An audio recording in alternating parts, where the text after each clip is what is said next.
afternoon all, and wonderful to be here on to talk about such an important thing and collective action and coming together and talking about it, think about it is what we have to do.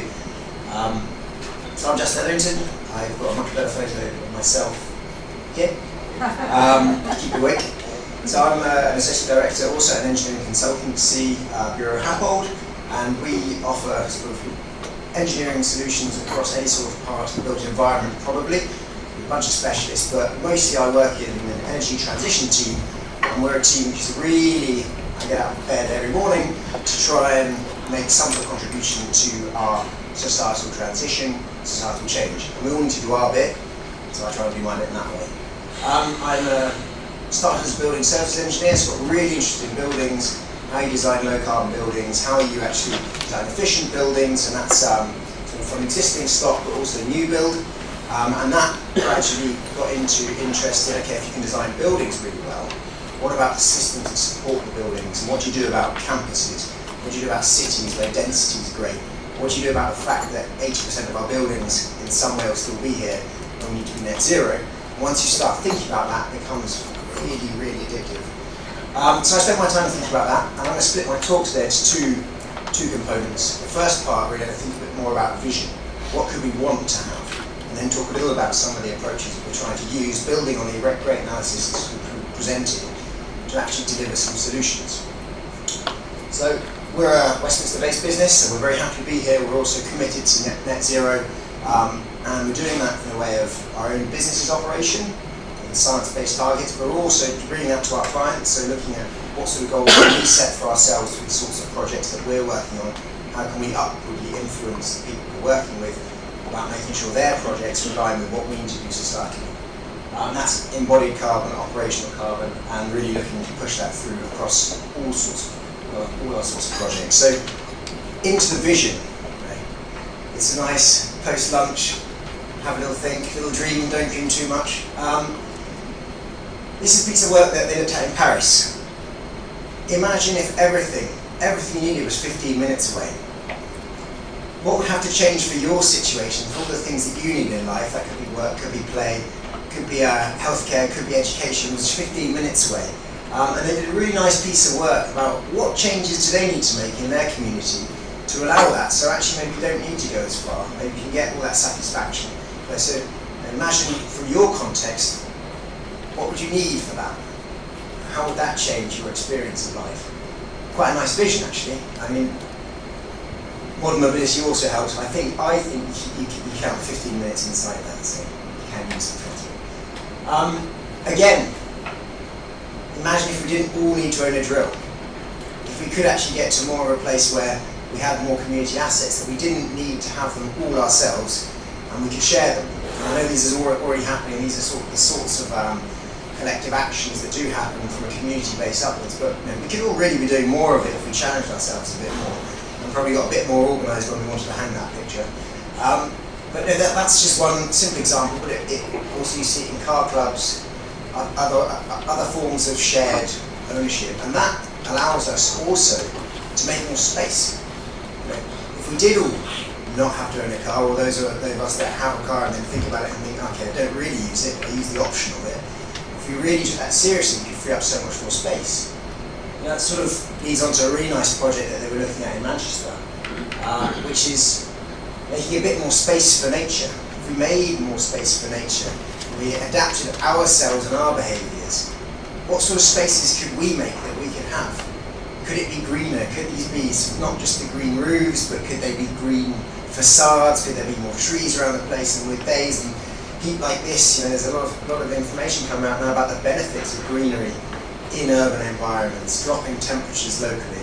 If we thought about it more, what could we activate? And by doing that, how much more space and what more of an enjoyable place could we create together for a community? So that's a little bit about sort of the bigger vision stuff. Some things that's actually happening also. What could we do if we really prioritised retrofit instead of just the decision to remove?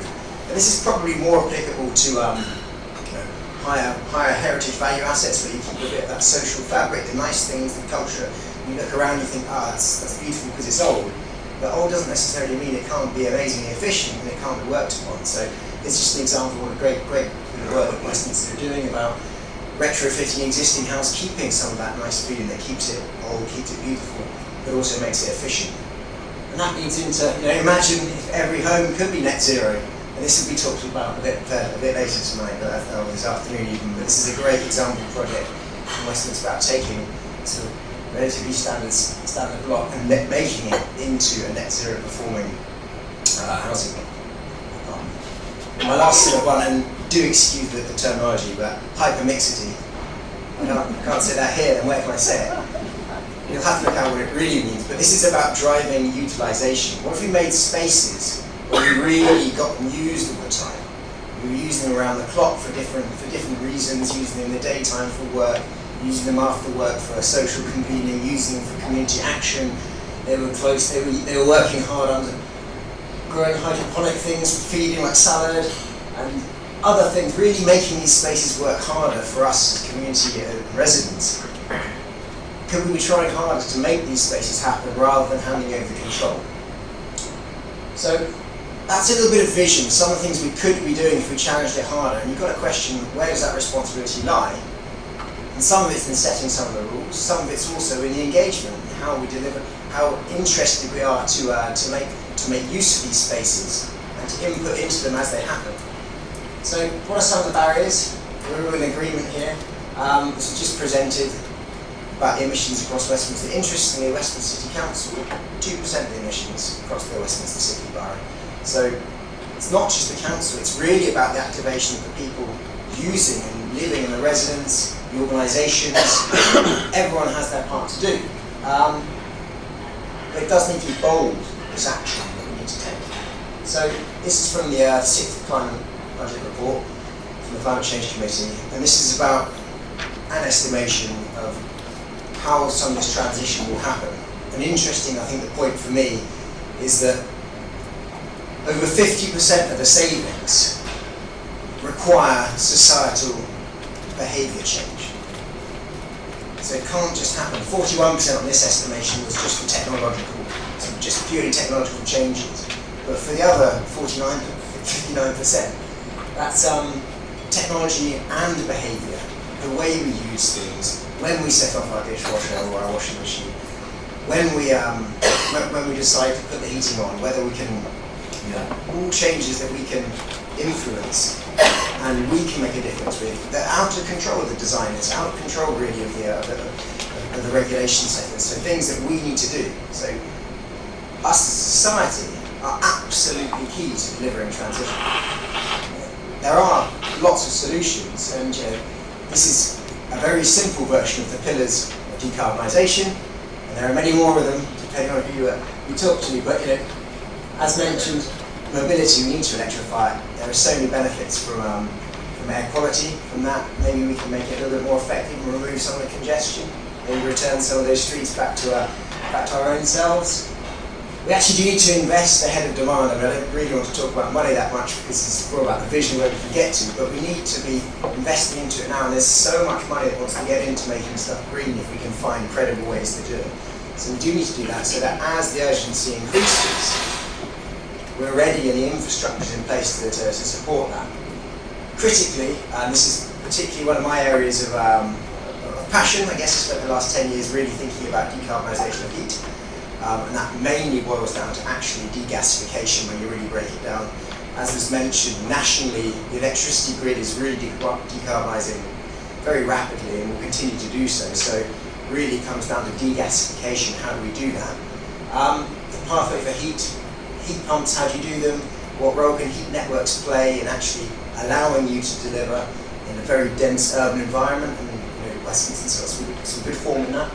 And system and design management sounds a little bit niche, but really that's about how we strategically bring this together. How do we plan for it with enough flexibility to deal with the uncertainty that will come, but also have a plan that we can deliver against and importantly be measured against.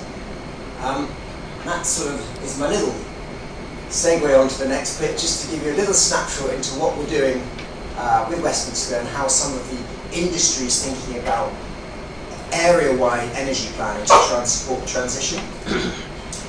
So we're doing a thing called a local area energy plan, and what this tries to do is to put in together a methodology of where the opportunities are, engaging with the community, engaging with the operators, so businesses, large users in communities, and also engaging with the system operators, so the utility networks.